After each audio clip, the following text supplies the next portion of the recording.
We begin with US removes stance opposing Taiwan independence. Trump may meet Putin soon as Ukraine-Europe struggle. Israeli Prime Minister Netanyahu vows to defeat Iran with Trump's support. No fewer than 9 dead, 8 in Kentucky as winter storms hit US. Dozens killed in Greece and Mali.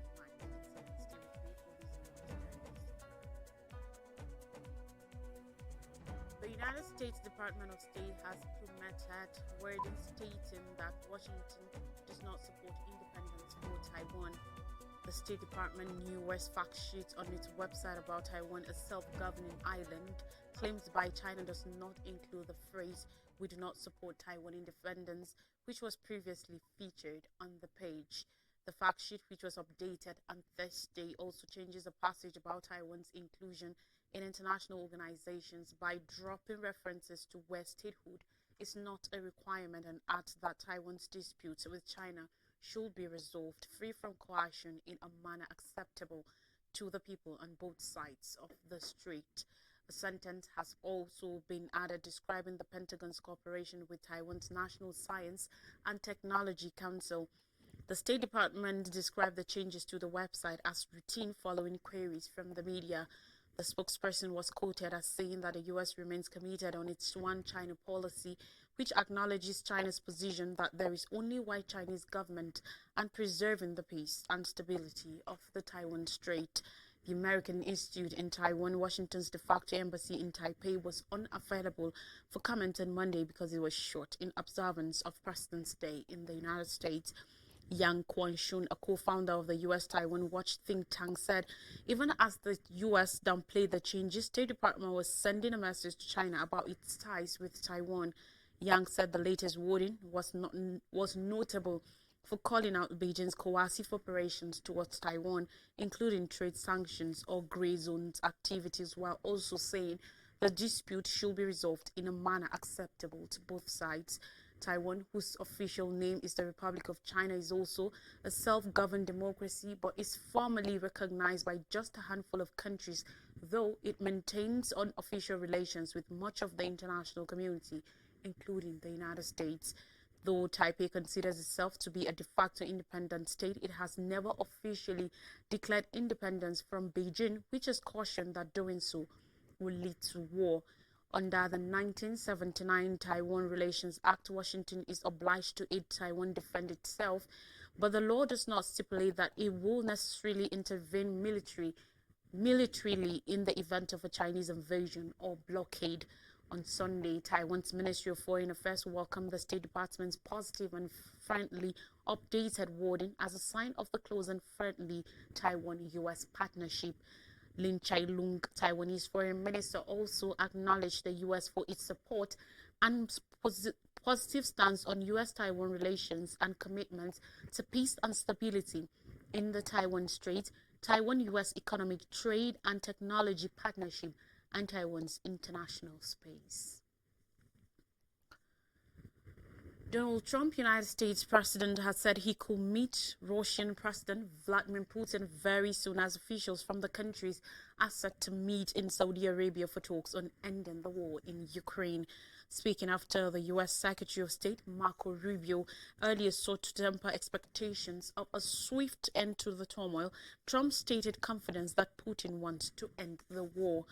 Asked if he believes Putin wants to seize all of Ukraine's territory, Trump said he had asked his Russian counterpart the same question and it will be a big problem for us if so. Rubio said earlier on Sunday that Putin had stated his desire for peace in his phone call with Trump last week, even as the top U.S. diplomat warned that the conflict could not be resolved overnight. He said the details of the talks, including the makeup of the Russian delegation, had not been finalized yet. Trump's outreach to Russia has stoked concerns in Ukraine and Europe, and that Washington could be racing to secure a peace plan that could incite some Ukrainian territory with little input from Kyiv or its European allies. Neither Ukrainian nor European officials are participating in the discussions in Saudi Arabian capital Riyadh, though Rubio on Sunday emphasized that Ukraine and Europe will both have to be involved in any real negotiations that result from the meeting. According to a report on Sunday, Ukrainian President Volodymyr Zelensky said he will never accept any agreement reached without his country's involvement. On Saturday, while addressing the Munich conference, European Foreign Policy Chief Kaja Kallas drew parallels between the Trump administration's approach and the failure of appeasement in the run-up to World War II. European leaders are set to assemble in Paris on Monday for an emergency summit to deliberate the conflict and future security of Ukraine. Ahead of the summit, United Kingdom Prime Minister Keir Starmer said on Sunday that he is ready and willing to send British forces to Ukraine to aid keep the peace in the event of a deal to end the war. In Israel, Benjamin Netanyahu, Israel's prime minister, promised on Sunday to finish the job against Iran with the backing of United States President Donald Trump. Netanyahu was speaking alongside U.S. Secretary of State Marco Rubio, who is visiting Israel in his first official visit to the region since assuming the role. Rubio said that there could never be a nuclear Iran. It's important to constantly point that whether we talk about Hamas or we talk about Hezbollah, we talk about violence in the West Bank, or we talk about stabilization, destabilization in Syria, or we talk about any of those issues, the militias in Iraq, they all have behind them one common theme, Iran, Rubio said, that must be addressed. He added, recently, U.S. intelligence agencies cautioned both the Biden and Trump administrations that Israel will likely try to strike facilities vital to Iran's nuclear program this year. According to sources familiar with the assessments, Israel's willingness to use military force runs counter to President Donald Trump's present desire for a peace deal with Tehran, and the recent U.S. intelligence warns that major hits on Iranian nuclear sites could surge the risk of an extensive war breaking out in the Middle East. Overall, Israel is also still pursuing the wider aim of causing regime change in Iran, one of the recent U.S. intelligence reports says. The Israeli leader said he has a common plan with Trump on Gaza and its future, promising to open the gates of hell if all hostages are not released. Trump this month proposed the U.S. take over Gaza and displace Palestinians out of the devastated strip permanently, prompting a storm of protest. On Sunday, Netanyahu said he knew about the plan before the U.S. president announced it. Speaking to leaders of American Jewish organizations, Netanyahu said the plan was the only viable plan to enable a different future for the people of Gaza, for Israel, and for the entire region. Talking climate crisis, no less than 9 people have died after harsh winter weather hit the United States, including 8 people in Kentucky as a result of heavy rains. On Sunday, the state's governor, Andrew Bashir, said hundreds of people stranded by flooding had to be rescued. Bashir said several of deaths, including those of a mother and a 7-year-old child, were caused by cars getting trapped in high water. He said the storms have knocked out power to closely 39,000 homes, but he cautioned that harsh winds in some areas could intensify outages. Elsewhere, the northern plains faced life-threatening cold and tornado watches were issued for parts of Georgia and Florida. In Kentucky, Hart County Coroner Tony Roberts said earlier that the mother and child were swept away on Saturday night in the Bonneville community. County Emergency Management Deputy Director Revelle Berry said in southeastern Kentucky, a 73-year-old man was found dead in floodwaters in Clay County. Parts of Kentucky and Tennessee received up to 6 inches 15 centimeters of rain during the weekend storm, said Bob Oravec, a senior forecaster with the National Weather Service. According to Atlanta Fire Rescue Captain Scott Powell, in Atlanta, Georgia, a person was killed with an extremely large tree fell on a home early on Sunday. Meanwhile, heavy snowfall was anticipated in parts of New England and northern New York. Meteorologists said the U.S. was about to get its 10th and coldest polar vortex stretching event this season, with the northern Rockies and northern plains first in line. Weather forces in the Arctic are joining to push the chilly air that usually stays close to the North Pole into the U.S. and Europe. Coming to Africa, after an illegal gold mine collapse in the west of Mali on Saturday, dozens of people, most of them women, have died. Officials said the victims had climbed into the open pit left by industrial miners in the hope of finding small pieces of gold. Rescue operations continued well into the evening at Bilali Koto as emergency services and volunteers worked to extract survivors. Local authorities said several people have been wounded and that the death toll is likely to increase. The disaster has emphasized the dangers associated with informal mining, which has increased in recent years. It's the country's second deadly mining accident in less than 3 weeks. Many people, again mostly women, died in a landslide at an artisanal gold mine last month. Mali is one of the world's biggest gold producers, but much mining activity is unregulated. We go on a short break, and while we come back, more stories from Nigeria. Don't go anywhere.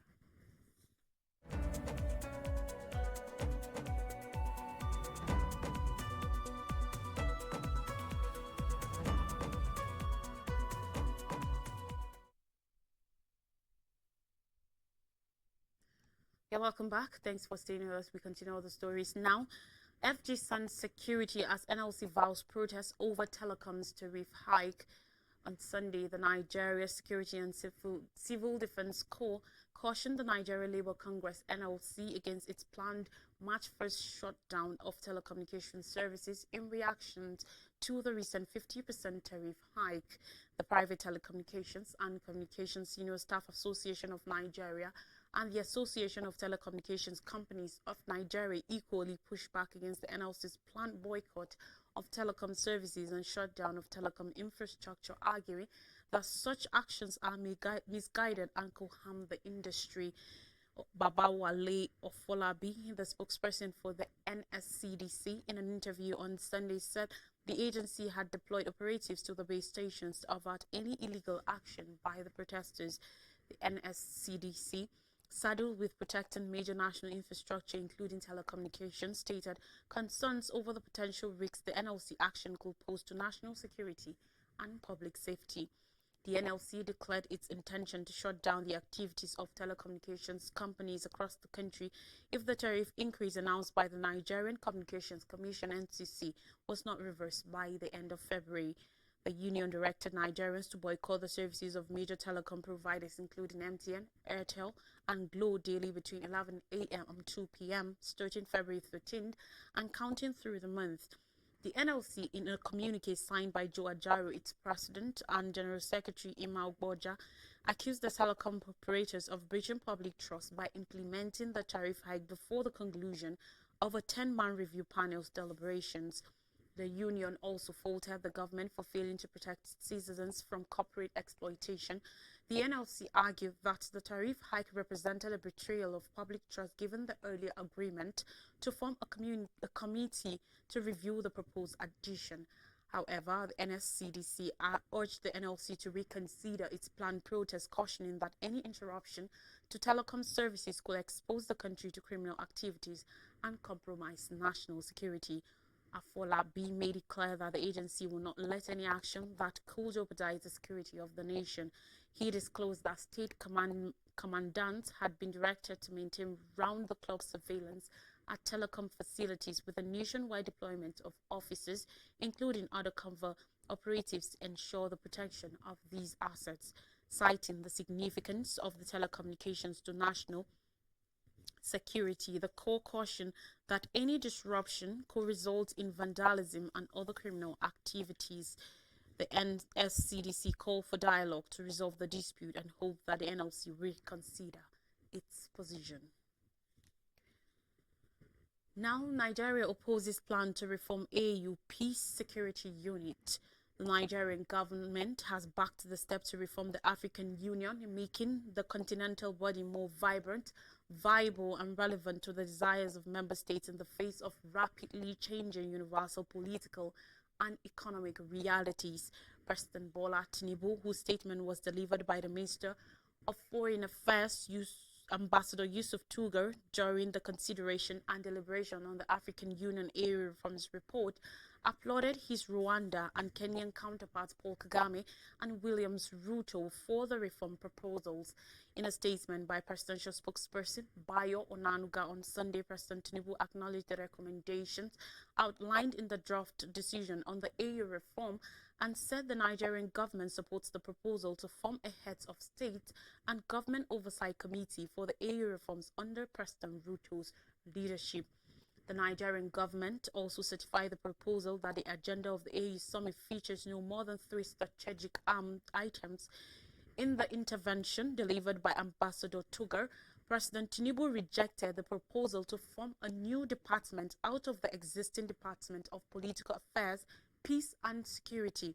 Ambassador Bankole Adeoye, Nigerian diplomat, heads the department. He was re-elected to another term at the 38th ordinary session of the Assembly of the Heads of State and Government, which ended on Sunday. On the need for inclusiveness and transparency as a major part of the reform of the AU system, President Tinubu noted that the continental organization should instead focus on implementing adopted policies and programs. He said Nigeria will continue to back the reform process as long as it remains transparent and inclusive and did not needlessly destabilize the status quo. And finally, on the news on political matters, local government crisis, Adeleke Oyetola clash as Labour holds services. On Sunday, Osun State Governor Ademola Adeleke called on President Bola Tinubu to caution the Minister of Marine and Blue Economy Adegbo Yega Oyetola against unleashing mayhem in the state beginning from today, Monday. But in a swift response, Oyetola, in a press statement on Sunday, negated Adeleke's assertion that he was scheming to destabilize Osun State, saying his antecedents, pedigree, and track records of public service in the last 15 years do not support Adeleke's claim. For the 4 years he governed Osun, he gave a good account of himself as a man of peace, a respecter of the rule of law, and one not given to violence. If he is given to violence, he would certainly have fought back violently in 2022 when was brazenly rigged out, a statement by Oyetola's media team said. The statement said anyone accusing him of violence needs to have his or her head properly examined.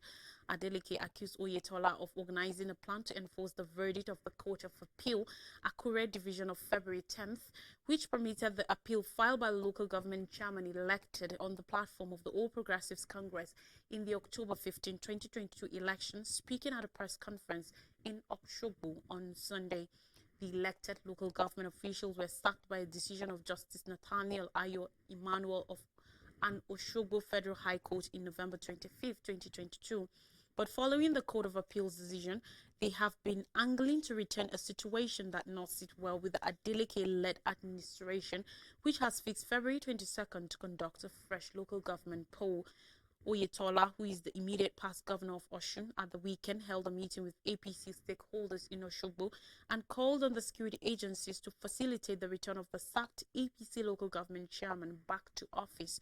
In response to Oyetola's call, Adeleke on Sunday held a press conference where he declared Oyetola's call as an invitation to anarchy or violence in the state. Adeleke, who was flanked by the State Attorney General and Commissioner for Justice Oluwole Jimmy Bada and the Commissioner for Information Kolakbo Alimi, insisted that the Court of Appeal judgment, which the APC LG chairman were debating, did not make an express order returning them to office. He alleged that Oyetola had met with and given instructions to security chiefs in the state, including the Osun State Commissioner of Police Mohammed Abar, the Director of the Department of State Services, and the Commandant of the Civil Defense Corps, Igba Lawole Sotiyo, to assist the sacked local government chairman back to office. To refresh your memories, U.S. removes stance opposing Taiwan independence. Trump may meet Putin soon as Ukraine-Europe struggle. Israeli Prime Minister vows to defeat Iran with Trump's support. No fewer than 9 dead, 8 in Kentucky as winter storms hit United States, and dozens killed in recent Mali mine incident. And that's all on the news. Thanks for watching. I am Lois Turaki. Have a beautiful weekend ahead. Bye-bye.